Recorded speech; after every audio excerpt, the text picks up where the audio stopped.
lab enthusiast! Ever wondered how a fume hood keeps laboratories safe? Let's break it down. When the fume hood is in use, air is drawn into the hood through the sash opening. This creates a negative pressure zone that pulls hazardous fumes, vapors, and particles away from the user.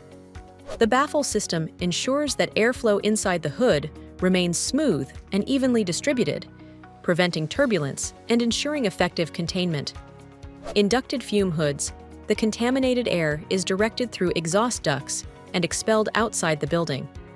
In ductless fume hoods, the air passes through filters, like HEPA or activated carbon, which trap harmful substances before recirculating clean air back into the lab.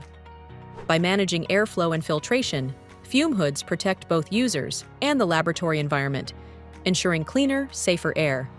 Trust GD Waldner for advanced fume hood technology, your first line of defense in laboratory safety.